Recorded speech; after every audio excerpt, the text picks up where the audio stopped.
Rain lashed against the taxi windows. Wind howled like a hungry wolf. Ryan gripped the steering wheel, his knuckles white. He needed the money, even on a night like this. The digital clock on the dashboard blinked 12 midnight, almost midnight. Another surge of lightning illuminated the deserted street. He wished he was home in bed. Suddenly Ryan spotted a figure by the side of the road, a lone figure, shrouded in shadow, desperately waving for his attention. He hesitated, a prickle of unease crawling up his spine, but the fares were scarce tonight. Heaving a sigh, Ryan pulled over. The figure slid into the back seat, bringing a gust of cold, damp air with them. Ryan shivered, more from apprehension than the cold. "Where to?" he asked, his voice barely a whisper. The figure remained silent for a moment, and then, in a raspy voice that seemed to echo in the small space, simply said, "Greenwood Cemetery." Ryan's blood ran cold. Greenwood Cemetery?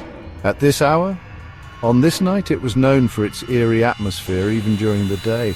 He glanced nervously at the rear-view mirror, but the shadows obscured the passenger's face. "That's quite a distance," he managed, his voice strained. The figure remained silent, an unsettling stillness settling over them.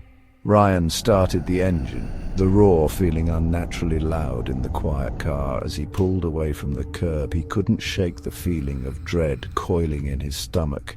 This was a night he wouldn't forget anytime soon. The radio crackled, spewing out bursts of static instead of music.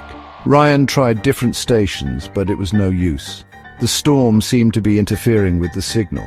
The silence in the car was heavy, broken only by the rhythmic swish of the windshield wipers. He stole another glance at the rear-view mirror, but the passenger's face remained shrouded in darkness. Minutes stretched into an eternity.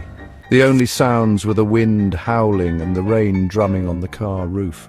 Ryan's nervousness morphed into full-blown fear. He wished he had never picked up this fare. He just wanted this night to be over. As he rounded a bend, the ominous silhouette of Greenwood Cemetery loomed ahead. The iron gates stood open, as if inviting them in. Ryan's heart pounded in his chest. He pulled up to the curb, his hand trembling as he reached for the meter. "No need for that." The raspy voice broke the silence. A gloved hand, bone chillingly cold, touched Ryan's shoulder.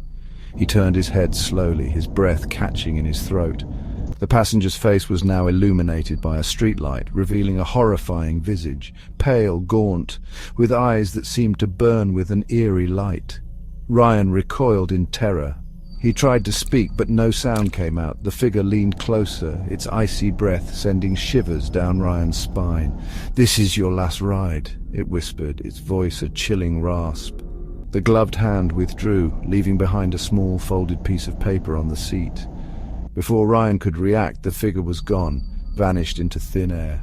The next morning, Ryan's taxi was found abandoned at the cemetery gates, the engine still running. The back door hung open, swaying slightly in the breeze.